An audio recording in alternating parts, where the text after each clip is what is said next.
7 नवंबर 1986 को आपकी गवर्नमेंट बनी।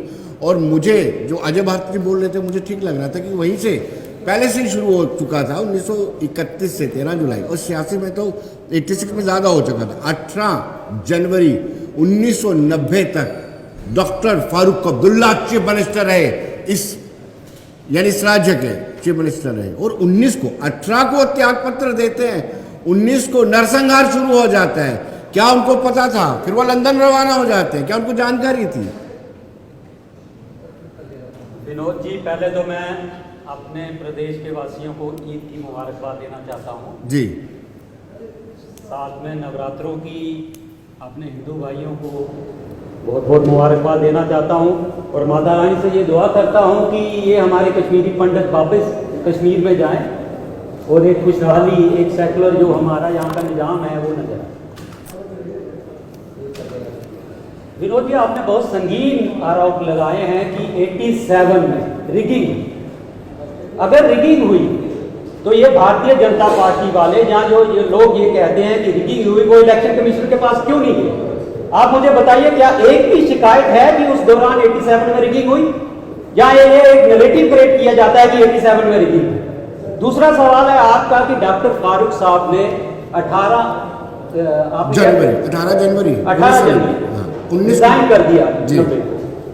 सर, डॉक्टर फारूक अब्दुल्ला ने अपने गवर्नर थे जगमोहन सिंह, उनसे एक्स्ट्रा फोर्सेस मंगवाई कि हमारे प्रदेश में ये मिलिटेंसी बढ़ रही है, हमें एक्स्ट्रा फोर्सेस दी जाए, और सेंटर ने एक्स्ट्रा फोर्सेस नहीं दी।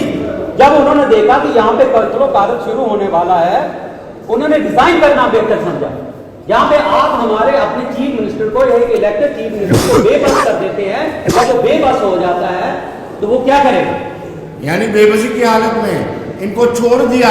नहीं, छोड़ नहीं दिया। जब आप इनको प्रोटेक्ट करने के लिए हमें फोर्सेस नहीं देते हैं, उन्होंने कहते हैं एक्स्ट्रा सीआरपी की कंपनी मांगी, पैरामिलिट्री फोर्सेस की कंपनी मांगी, तो वे बस क्या कर सकते थे? अकेले क्या कर सकते थे? जितना जब तक वो लड़ सकते थे वो लड़े। और जब इनके जगमोहन, इनके गवर्नर ने जब वो फोर्सेस नहीं दी तो उन्होंने रिजाइन कर दी, जाइए आप संभालिए इसको। छोड़ दिया और लंदन चले गए।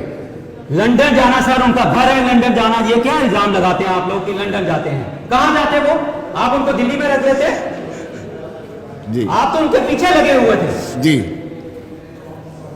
चलिए वरिंदर जी, आपसे रूबिया सैयद का अपहरण हुआ, मैंने पहले भी पूछा आपसे, उनको सिक्योरिटी नहीं दी गई थी, फिर उनकी कोई स्टेटमेंट नहीं ली गई, और फिर उसके 33 साल के बाद वो शिनाख्त करते हैं, टाड़ा कोर्ट में आकर के यासीन मलिक की शिनाख्त करते हैं।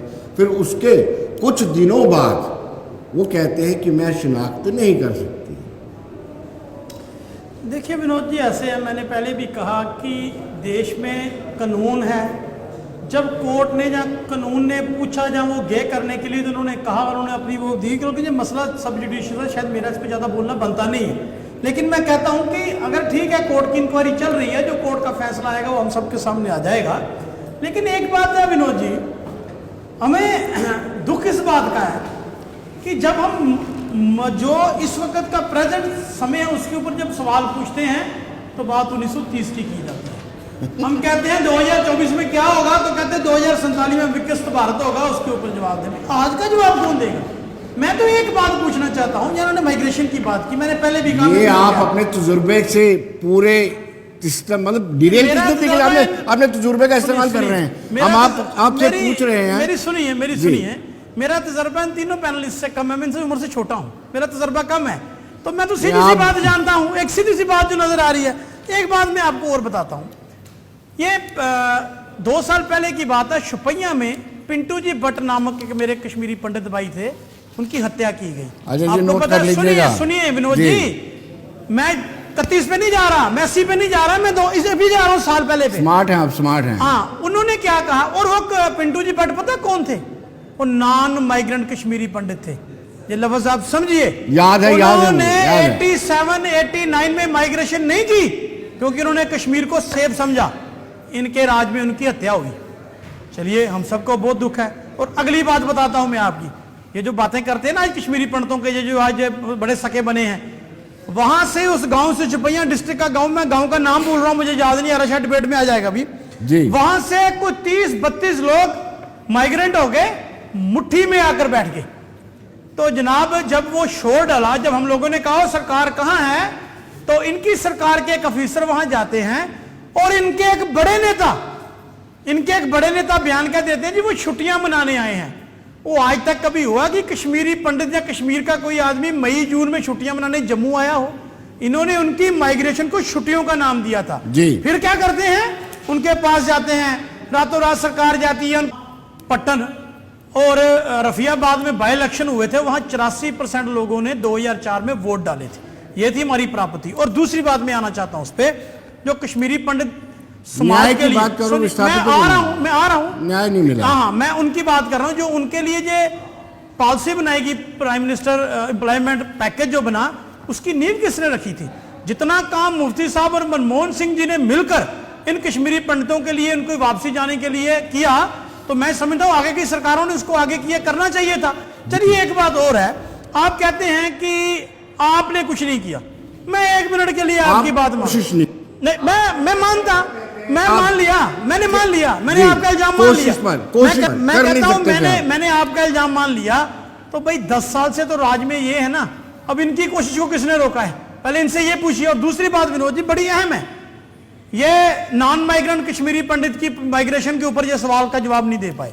अब मैं इनसे ये पूछना चाहता हूं, भाई आप इनके नाम से सियासत तो करते हैं, वैसे तो कश्मीरी पंडित भाइयों के साथ मेरा एक और बड़ा अहम रिश्ता है, हमारा खून का रिश्ता भी है, उसको मैं कभी बाद में बताऊंगा आपके साथ कि हमारा क्या इनके साथ रिश्ता है। लेकिन मैं ये पूछना चाहता हूं भाई बीजेपी वालों, आपने इनके नाम पे सियासत की, आपने इनके नाम की बनी फिल्मों का टैक्स माफ किया, जिसका जो पैसा था किसी एक डायरेक्टर और प्रोड्यूसर को बच गया। काश किसी कश्मीरी पंडित भाई को एक मकान बना के दिया होता, ठीक है मना साहब ने, आपने इतने पैसे सरकार को उस फिल्म पर तो लौटा दिए, तो भाई आप जगती में एक एक कमरा इनको और बना के दे देते। आप मुझे एक बात बताइए, कितनी देर पहले से आपकी कॉलोनियां बनी हुई है? कितनी जगती में कितनी देर पहले बनी है? आप ये कहते हैं वहां सोनिया गांधी आई नहीं आई, फलाना आया नहीं आया। होम मिनिस्टर साहब पिछले साल जब आए थे, कश्मीर में रैली कर रहे थे, तो कश्मीरी, हाँ जी, बारामूला में रैली करके गए ना, तो तब किसी कश्मीरी पंडित किसी कश्मीरी माइग्रेंट को मिले, उन्होंने टाइम भी मांगा था। आप उनसे मिलना मुनासिब नहीं समझते। आज जब कहते हैं कलेजा लगा फटने तो खरात लगी फटने, आज आपको वोटों की जरूरत है पूरे देश को मोबिलाइज करना है। अजय जी से जानना चाहूंगा, अजय जी से सवाल जानना चाहूंगा, आपने